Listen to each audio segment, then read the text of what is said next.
सभी छोटे बड़े श्रोताओं को सुनीता भटनागर का प्यार भरा नमस्कार। ऑडियो स्टोरीज के हमारे चैनल कहानी जगत में आप सभी का स्वागत है। हिंदी कहानियों की श्रृंखला में आइए आज सुनते हैं पांडे बेचन शर्मा उग्र जी द्वारा रचित कहानी 3 कलाकारों की एक भूल। विवेकपुर से महामायावी महाराज मनमथ देव के जादू से विवश कुमारी कामलोचना एक बार पुनः कामरूप देश में आई तो मगर दिल उसका अपने पिता की ओर से उचट सा गया। इसके पहले वह मनमथ देव को इतना चाहती थी कि युवती हो जाने पर भी पति पाने की कामना कामलोचना के मन में कभी न हुई। मगर कबूतर की तरह निरीह और सुंदर तथा कोमल गायक का पिता के कोप कृपाण से कटकर अपने ही सीने पर गिरना उसे न भूला। किस क्षण में कुमारी ने गायक को देखा? जब से देखा तब से उसकी छवि कुमारी के हृदय में फोटो से खिंच गई।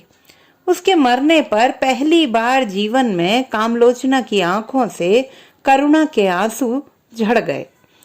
कठोर जादूगर पिता के साथ जादू के वायु रथ में बैठी कुमारी सारी राह गायक के वियोग में आंसुओं से मुंह धोती आई। बीच में बार बार महाराज ने मीठी बातों से कुमारी का मन बदलना चाहा, मगर कामलोचना का स्वभाव उन्होंने सर्वथा बदला हुआ ही पाया। मनमथ देव के हृदय ने अनुभव किया कि मानो कामलोचना उससे कोसों दूर चली गई हो। वे मन ही मन दहल उठे। उन्हें भय होने लगा कि कहीं कुमारी हाथ से न निकल जाए।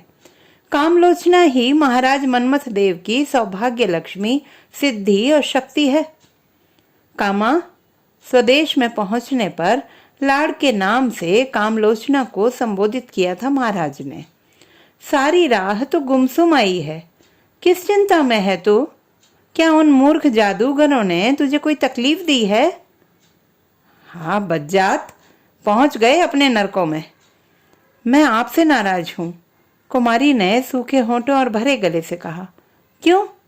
मैं उस जवान से खुश हूं जिसे आपने मेरी पर कठोरता से मार डाला। वह गया नरक में।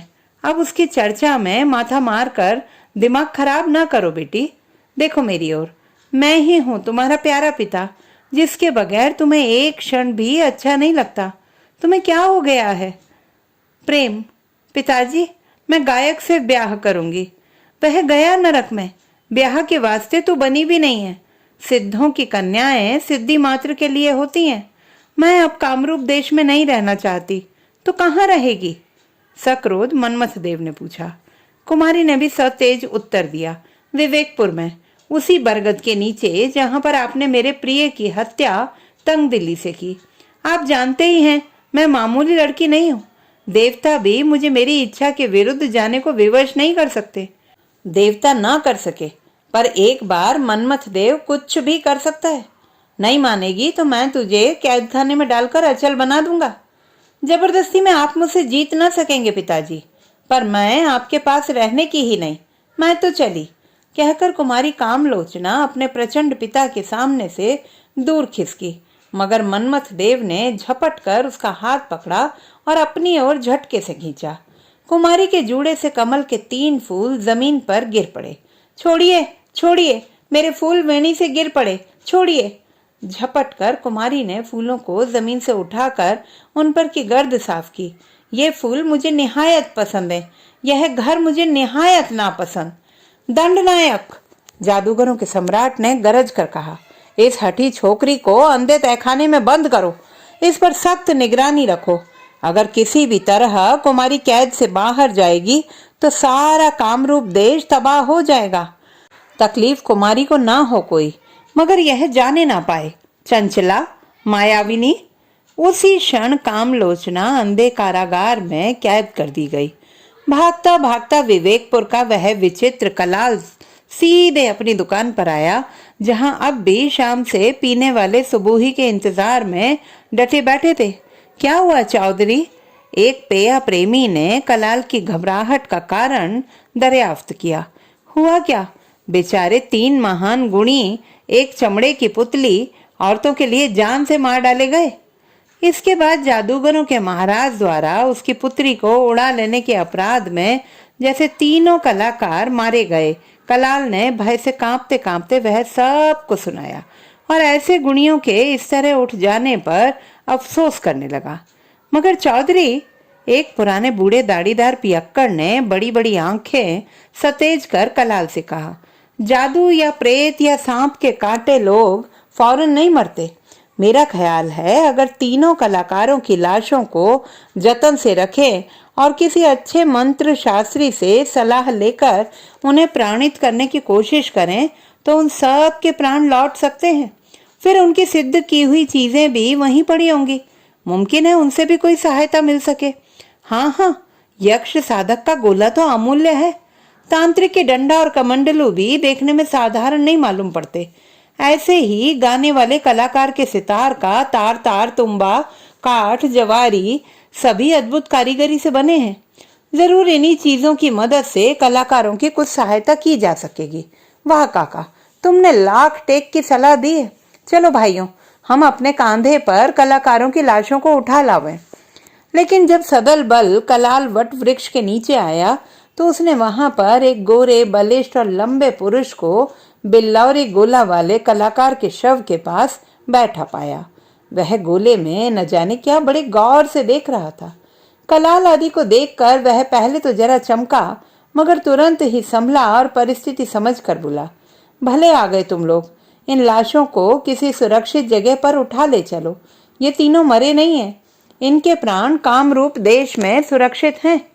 अचंबा से भौचक कलाल और उसके साथियों ने एक साथ ही तेजस्वी पुरुष से पूछा, आपको कैसे मालूम? अभी इस बिल्लौरी गोले में मैंने देखा है। कुमारी कामलोचना की वेणी में 3 कमल के फूल हैं, जिनमें तीनों कलाकारों के प्राण बंद हैं। लेकिन जादूगरों की बेटी के जूड़े से उनका उद्धार कौन करेगा? हम तो वहां तक अपने पौरुष से पहुंच भी नहीं सकते। कलाल ने उस बलिष्ठ पुरुष से लाचारी सुनाई। कामरूप देश मैं जाता हूँ। मैं इस बिल्लौरी गोले के मालिक का रखवाला हूँ। मैं यक्ष हूँ। कोई भी रूप बदल कर कहीं भी जा सकता हूँ। तुम इन शवों में ऐसे लेप लगाकर रखो कि ये सड़े नहीं। मैं जल्दी से जल्दी कामरूप देश से इनके प्राणों को मुक्त करा लाता हूँ। कलाल को बिल्लौरी गोला सौंपते हुए उस विचित्र पुरुष ने कहा, सावधान, अपवित्र अवस्था में इस गोले या कमंडलू, डंडे और सितार को नहीं छूना, नहीं तो लेने के देने पड़ जाएंगे। और सबके देखते ही देखते वह दिव्य पुरुष बिना पंख ही आकाश की ओर उड़ गया और हवा में गुब्बारे की तरह सनक चला। सुना बहुत, मगर असल जादू देखा आज ही है, उस बूढ़े पियक्कड़ ने साश्चर्य कहा। फिर वे सब सावधानी से तीनों कलाकारों की लाश कलाल के स्थान पर लेकर आए और गोला, कमंडलू वगैरह कलाल खुद ले आया। फौरन शरीर रक्षक तेल तीनों मुर्दों पर चढ़ाकर सावधानी से अलग अलग काठ के बड़े बड़े बक्सों में उन्हें रखा गया। कलाल ने जादू की सिद्ध वस्तुओं को एक खास कोठरी में सजा दिया। गोले का चमत्कार देखने के बाद वह जादूगरी का कायल हो गया था। मन ही मन कमंडलू, डंडा और सितार के गुणों की परीक्षा करने के लिए विवेकपुर का परीक्षक कलाल व्याकुल होने लगा। रोज ही उसका जी कहता कि आज परीक्षा जरूर कर ली जाए, मगर यक्ष की बातों से भय मानकर वह परीक्षा से दूर ही रहता। आखिर एक दिन कलाल के सब्र की हद हो गई। उसने बड़ी पवित्रता से रात में जादू की चीजों की परीक्षा करने का दृढ़ निश्चय किया। सरेआम से ही वह तेज शराबें अपने भारी पेट में उंडेलने लगा। रात 12 बजे के बाद वह पागल भूत की तरह उस कोठरी में आया जिसमें कमंडलू, डंडा, बिल्लौरी गोला और अद्भुत सितार थे। कलाल ने निर्भय रहने के लिए अधिक से अधिक पी रखी थी। जाते ही तांत्रिक का जड़ाऊ डंडा हाथ में लेकर बड़े ध्यान से देखने लगा। डंडा छोटा कोई 2.5 फुट का होगा, मगर वजन में 5 सेर से कम नहीं था। उसमें जगह जगह पर इस्पात की मजबूत कीलें और अष्ट धातु के तार बंधे थे। चमत्कार कैसे प्रकट होगा यह कलाल समझ न सका। आखिर उसने आवेश से डंडे को हवा में घुमाना शुरू कर दिया। अभी 2 बार भी उसने ऐसा नहीं किया होगा कि डंडा उसके हाथ से सट गया और एकाएक गर्मी उसमें बढ़ने लगी। यहाँ तक कि कलाल ने चमड़ा जलने का अनुभव किया। मारे व्यथा के वह सारी कोठरी में नाचने लगा, मगर चिल्लाया नहीं, बदनामी के डर से। उसी उछल कूद में कमंडलू को कलाल के पैर का धक्का लगा और उसी वक्त भयानक रवरोर मच गया। भैरव भीषणाकार आग सी लपटें, लपट सी मूंछ और दाढ़ी, वज्र की तरह तेजस्वी त्रिशूल हाथ में, भैरव मूर्ति के प्रकट होते ही कलाल के हाथ से छूटकर सिद्ध डंडा जमीन पर जा गिरा।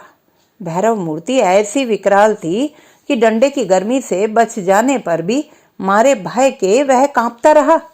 अरे मूर्ख, भैरवी ने कहा, क्यों बुलाया तूने? यूं ही, धोखे से, भूल में। कलाल भय से घिघियाने लगा। माफ करो मुझे। अनाधिकारी, मूढ़, कहकर अंतर ध्यान होने से पूर्व भैरव स्वरूप ने कलाल को दौड़ाकर और पकड़कर उसके दोनों कानों को जड़ से उखाड़ डाला। क्रोध से दांत पीसते हुए भैरव देव कलाल की नाक भी दांत से काट कर चबा गए। बेजान होकर कलाल जमीन पर गिर पड़ा और होश में आने पर पागल हो गया। उसी पागलपन में उसने सोचा कि तीनों कलाकारों की लाशों को नष्ट कर देना चाहिए। जीते रहेंगे तो ये फिर औरत पर आसक्त होकर फिर मरेंगे। ऐसे अज्ञानियों को जीवन का दुख दिखाया ही क्यों जाए, इनका मरना ही अच्छा।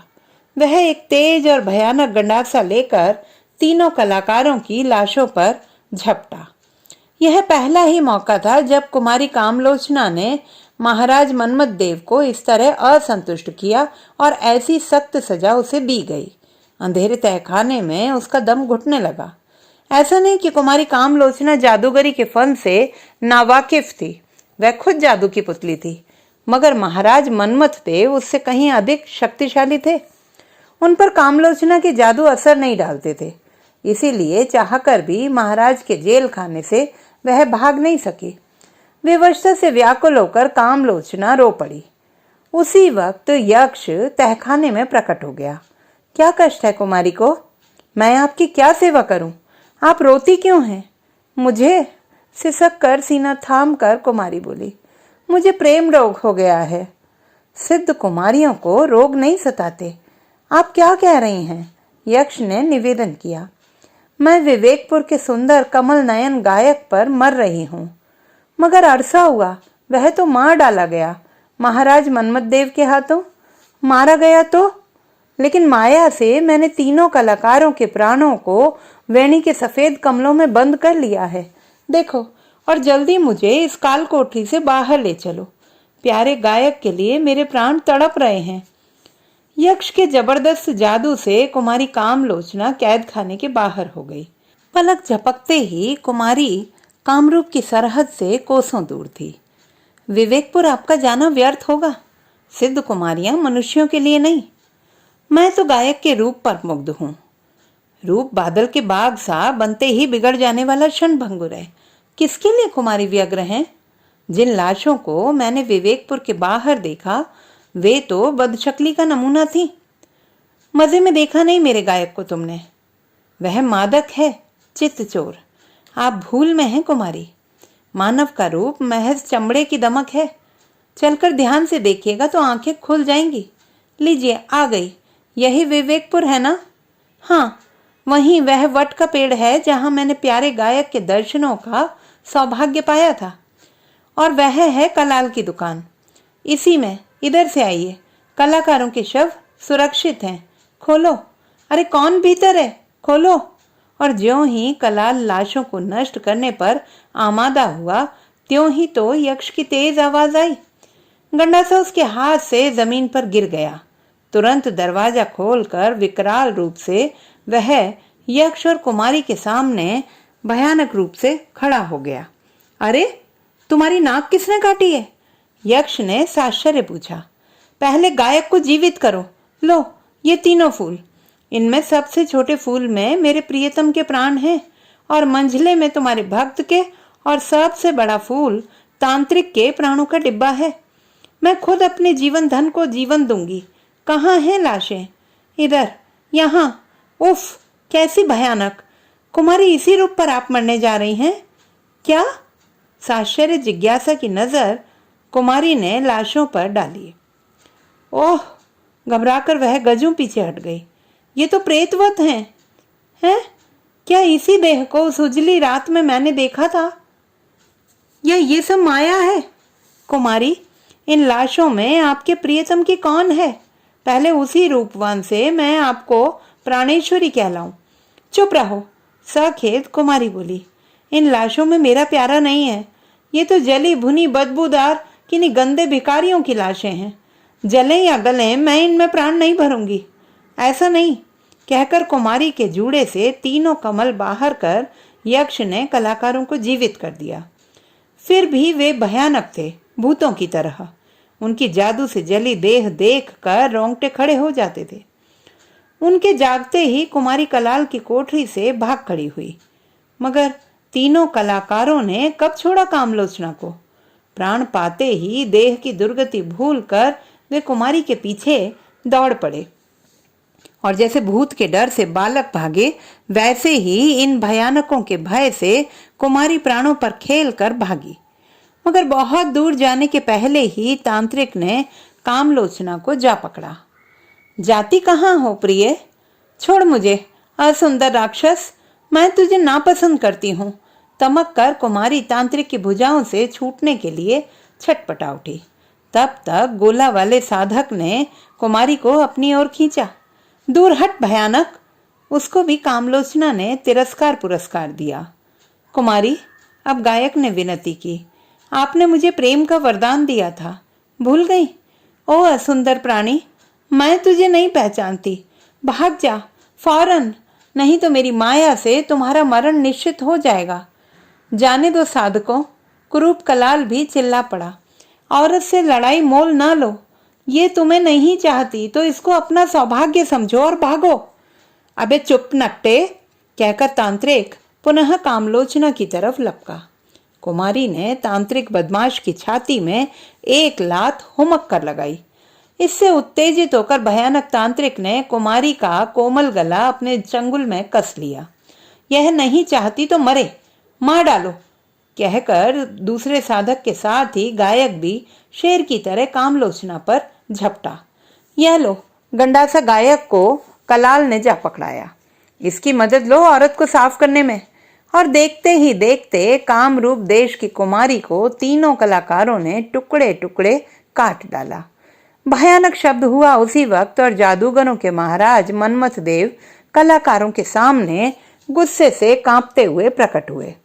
भाग्य लक्ष्मी, मेरी सिद्धि का इन बदमाशों ने नाश कर दिया। पकड़ो! दूर पर मौन खड़े यक्ष को जादूगरों के राजा ने ललकारा। मैं नहीं दस्तंदाजी करने का, यक्ष ने गंभीरता से कहा। क्यों? जादूगरों के सम्राट ने पूछा। क्योंकि अब कामरूप देश का पतन जरूरी है। यह कहकर यक्ष वहां से अंतर्धान हो गया। जाने दो मूर्ख को, मनमथ देव महाराज बोले। जादू की रस्सी में बांधकर मैं इन बदमाशों को कामरूप देश ले चलूंगा और वहां पर नरबलि देकर नई सिद्धि की साधना में इन्हें खपा दूंगा, क्योंकि इन्हीं की शैतानी से मेरी पुरानी सिद्धि कुमारी कामलोचना नष्ट हुई है। देखता हूँ ये कैसे जादूगर हैं। और दंड, कमंडलू, सितार गोले के साथ तीनों कलाकारों को जादू की रस्सी से बांधकर महाराज मनमथ देव कामरूप देश की ओर बिजली की तरह वायु रथ से झपट गए। तो दोस्तों, ये थी हमारी आज की कहानी। आपको कैसी लगी कमेंट बॉक्स में लिखना ना भूलें। चैनल को सब्सक्राइब करें, लाइक करें और मित्रों के साथ शेयर करें।